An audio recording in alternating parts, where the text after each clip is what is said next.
Hello everyone, I just wanted to examine what's going on in South Africa, and I decided to roll it into my review of Lauren Southern's Farmlands documentary, which came out earlier this year.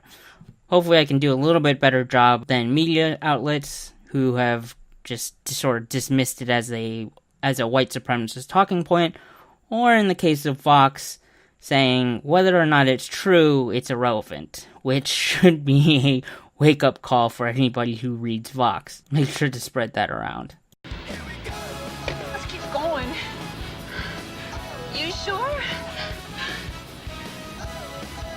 Yeah.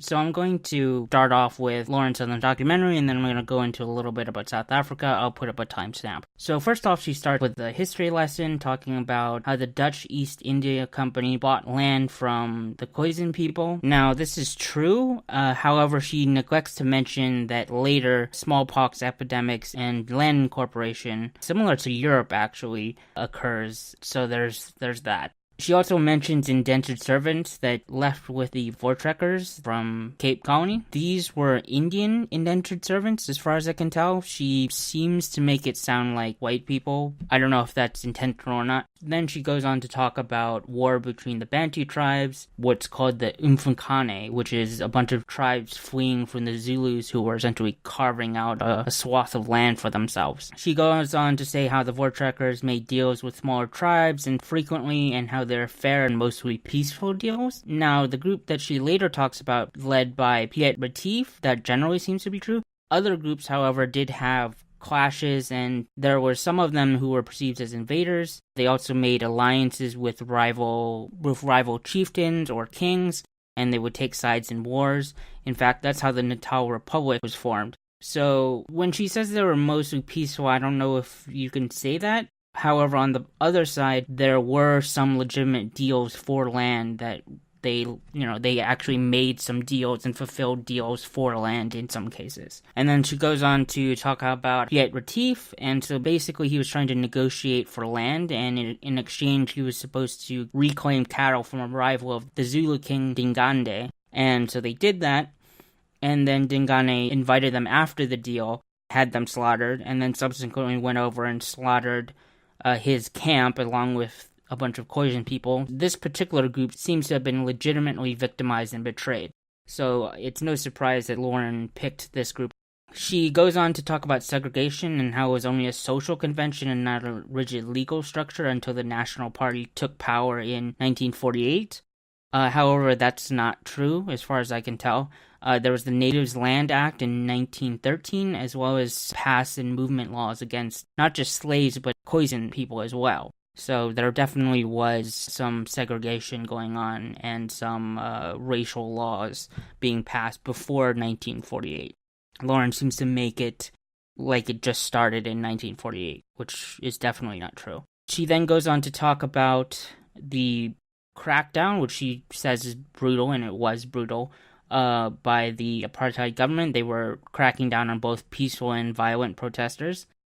She goes on to talk about Nelson Mandela's party, the African National Congress, which is the party in power and has been the party in power since the end of apartheid. And they did open up with 57 bombings. And Mandela was in the Communist Party of South Africa as well.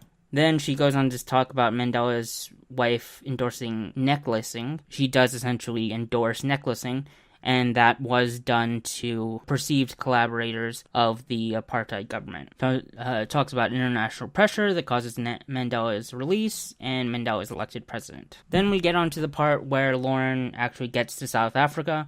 She interviews their driver, who says riots happen often. And this is definitely true. For instance, in February 2014, 3,000 protest actions in the last 90 days occurred. It was called the protest capital of the world, and that's definitely not a good thing, because that just indicates how unstable South Africa is. So they talked to crime scene cleanup people who, according to them, said there was over a 70% rise in farm murders, and they were a little skittish on providing more details because they worked closely with the government, which isn't the best sign, but it is what it is. She then goes on to interview farmers whose relatives were either murdered or attempted murdered. I can't really verify any of this, you just gotta take it or leave it. And then one of the retired farmers that she interviews talks about the commando system. Now, the commando system was disbanded between 2003 and 2008. And the reason given to this was because of its actions during apartheid, where they essentially said it was part of like the crackdowns and stuff like that. And this probably is true in the sense that the commando system was under police jurisdiction. And so they probably did participate, or at least some of them participated. However, if you look at 2005, it does seem to be a somewhat reformed organization. So I went and found the actual source for the statistics of the membership, and this was the South African Soldier, which is the official magazine of the South African Department of Defense. What they found in 2005 was that the non-white members of the commandos was 38.5%. And so this is the breakdown here. So there was 29% Africans, there was 61.5% whites, 8.9% colored, which basically means mixed race, and I'm including them in the non-white category because historically in South Africa under apartheid, they didn't have voting rights and they were treated similar to other non-white people. And then there was 0.6 Asians, which I believe are mostly Indian. So there's some flexibility in the numbers here. So there was anywhere between 50 to 70,000 total commando members. And so the South African government initially said they were going to be disbanding the worst offenders of the commando system. So this is about halfway through. So there could have been as many as 70,000 members. So hypothetically, if you added the 17,776 members and assume they were all white, the non-white members would be 28.7%. So this is a relatively mixed force either way. Like, that's a good, decent portion of non-whites. And considering that nothing really replaced the commando system, essentially the police just took up the slack. But of course, as with even in the United States, police in rural areas generally aren't very well manned. They don't have enough people just because the amount of space, essentially. So probably part of the reason why that there's been these murders and stuff like that is because they don't have enough people. Another thing is if you wanted to reduce tensions, actually having a mixed force like this would probably be beneficial. If you wanted to reduce racial tensions, something like this would actually be pretty beneficial because you have people working together of a mixed races and stuff like that. So I don't think it's necessarily the best that they want to disband it, unless if you want to put a sinister twist on it, it could be that they didn't want any resistance to land appropriations. The ANC originally made promises like this since essentially they came to power in 1994, so this has been going on for a long running. Then Lauren goes on to interview a guy whose farm is abandoned due to drought. I'm not sure exactly why he was included in this. I mean, I guess he does talk a little bit about the South African government being slow on sending aid and stuff like that. I suppose he also provides a sympathetic story as well. She then interviews somebody who's part of the African National Congress. This is the main political party, and he says this. There's nothing that government can do that is illegal to the farmers. Neither there is nothing that the farmers can refuse, which is law. So they don't have much options. See that fucking mentality right there is what's so frightening. He basically just said government power is unlimited.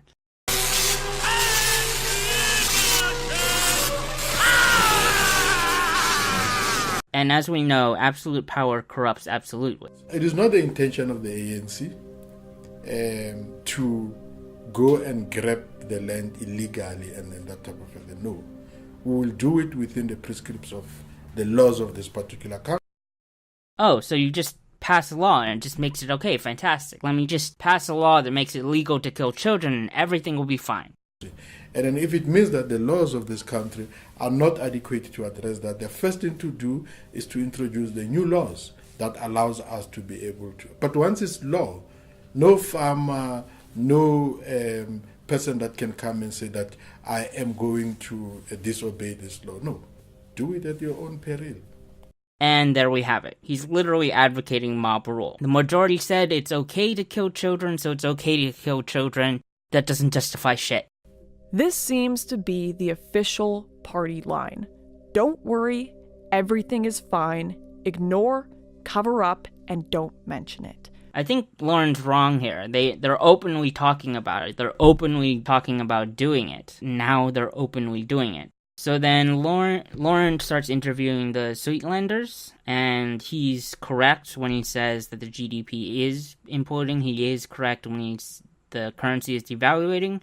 In regards to the official unemployment rate, the numbers that I was seeing was about 25%. He was saying that the officials were at 38%. I'm not sure where he's getting that. And I'm not sure about the 50%. That 50% seems ridiculously high. Anyways, I'll put up what I find. Just to show you the problems I have with getting data and the reason why I'm using third-party sources. You look at the South African Department of Labor and their documents, and they don't have any statistics past about 2005, which is incredible. It's unbelievable how outdated those statistics are. It's unbelievable. In regards to the Minister of Defense, I have not been able to find her specifically saying that it would spark a genocide. She did say that the people who put up the flag should be locked up. Coming back home, calls are mounting for the arrest of farmers who hoisted the old apartheid flag during so-called Black Monday protests this week. Defence Minister Nosiviwe Mapisa-Nqakula has warned the protesters that their action amounted to sedition and has the potential to spark genocide. The hoisting of the apartheid flag during the protests against farm matters across the country and the use of racist language by those participating has sparked a backlash, not least by the Minister of Defense, Nosiviwe Mapisa-Nqakula. The banning of the flag is what incensed me more than anything else. My view is that here you have people who are inciting racial divisions. Here are people who have no clue of what a war can do in a country. She warned that protests of this nature could spark civil unrest, saying those involved must be brought to book. I think that people should be locked up. For me, it's an act of the polarized society. Deputy President Cyril Ramaphosa also condemned the incident. Addressing Parliament, he criticized the protesters, focusing on farm matters with little consideration of the continuing deaths and evictions of farm workers. If they did anything, they actually just damaged their own case, because by hoisting the old South African flag, they clearly demonstrated to all and sundry in our country that they still hanker for the old days of apartheid, and they are still trapped by the racist past that we thought that we have moved away from. Meanwhile, EFF leader also weighed in on the farmers' protest. Let them announce the day they are coming back to Tshwane. Let us meet them toe to toe. Let us teach them who owns South Africa. We cannot be harassed in our own country during apartheid and be harassed in our own country during a democratic dispensation. Unlike Germany, where the hoisting of the old Nazi flag is criminalized, South Africa's constitution did not enact any law against parading of the old apartheid flag. Montlengeni Dipoko, SABC News, Johannesburg. And I think the deputy president is correct here when he says that they hurt their own cause by doing that, because it's definitely not a good look. Lauren then says the conversation with the ANC member became messy and confused, and she thinks it was done purposely. I really wish she would have put some of that on, like, in the documentary. Otherwise, I can't really confirm, what was said. I suppose it was probably cut but for pacing or smoothness reasons. She then interviews some white squatters in a makeshift camp who give some tales of just racial discrimination and stuff like that. And, I mean, this is not very verifiable, but if you want to go on the sort of social justice logic, then you can say, hey, they're in a majority black country, so there's that ingrained bias or that unconscious bias, and therefore, of course, there's racism occurring against them. Other than that, to me, it's just take it or leave it. You believe them or not. So then Lauren Southern interviews this Blacks First, Land First representative, and she says this. We have to fight in order to attain freedom as the black majority in this country. So you have control of the government, control of the power structures, and somehow you're still the oppressed people? Jesus. And the fight has to be located in taking back the land and expropriating back into the people, in seizing the means of production and expropriating everything, or rather redistributing everything equally. Of course they're communists. Of course. Why am I not surprised? Imagine my shock. A society that would embody a value system that puts black people first will have to be attained through confrontation, unfortunately, because our people have waited for so long, right? We've waited for so long. And this is the rhetoric she says with an unfriendly camera in her face. I can only imagine the rhetoric she says behind closed doors. Peaceful, and nothing is happening in terms of changing our lived experience. My lived experience. In fact, the settlers know that very well. So we are already at war. Our people are at war in farms now.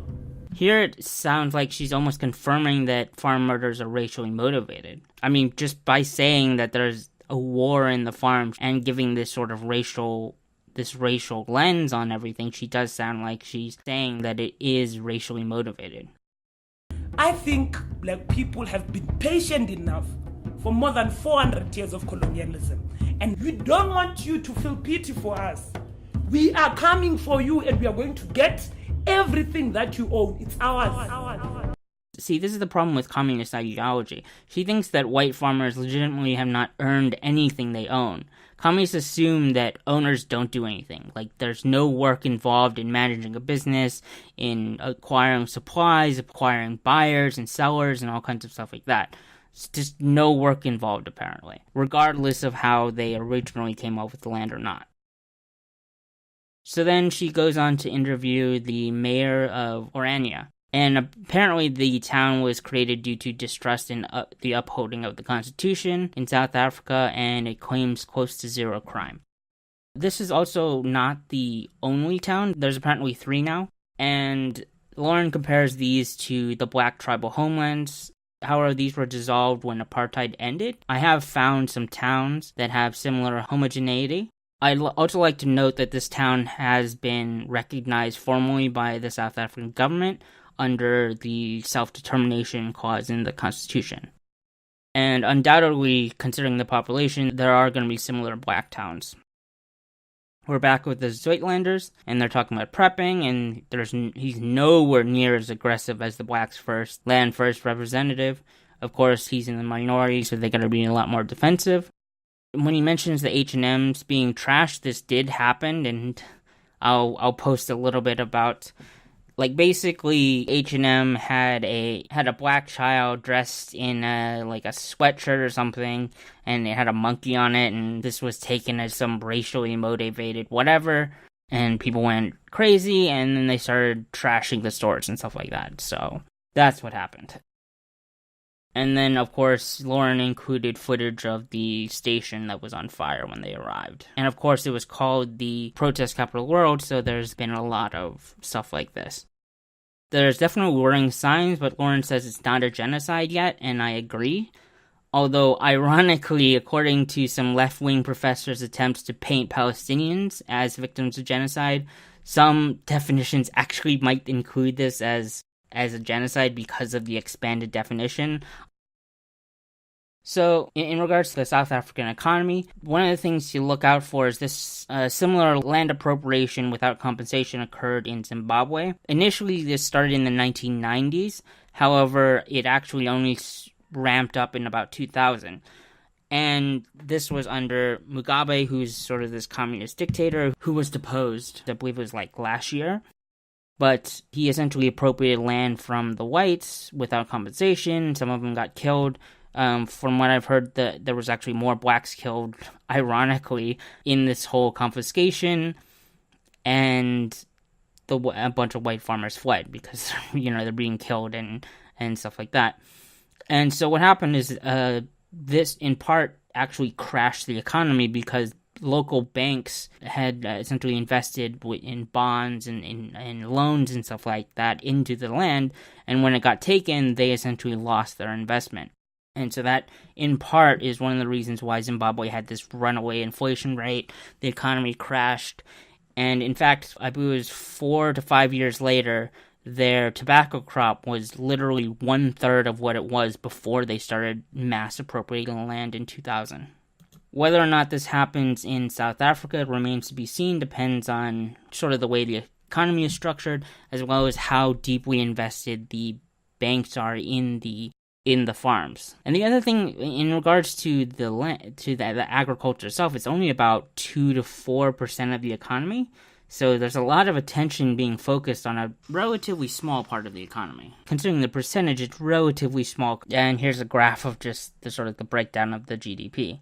And one other thing, in regards to how much land is actually being held, there's sort of these statistics that are being put out in the media about how they're owning like 80% of the land or 70% of the land, something around there. The thing is, for instance, in the United States, farmers make up about 1.2% of the population, and they use about 40% of the land because they're farmers. They need a lot of land to grow stuff like that. Now, I don't know exactly the comparisons in regards to South Africa because, it's different economy, different sort of stuff like that. And for some reason, there seems to be a sort of dearth of information and statistics that I've been able to find, especially in regards to racial breakdown of, like, farm labor and stuff like that. So, but this sort of, they're only making up a certain percent of the population and owning a whole bunch of land, the gap isn't necessarily as big as they're saying it is what I'm saying. So, in conclusion, what does this mean?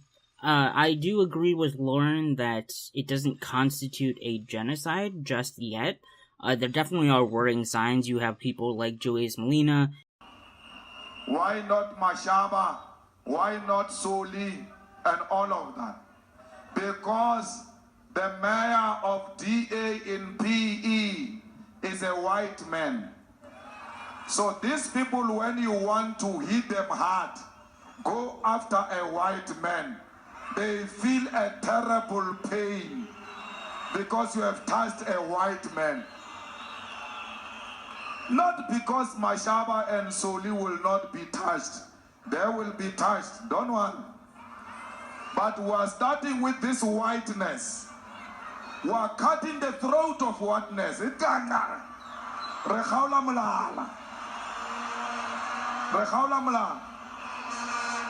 Whiteness rekhaula mlala ko PE kwa nga fedile ka yona bakano jumpa ba etsa ntwe ba batla o etsa Trolley will not be a mayor after the 6th of April if they give us that date.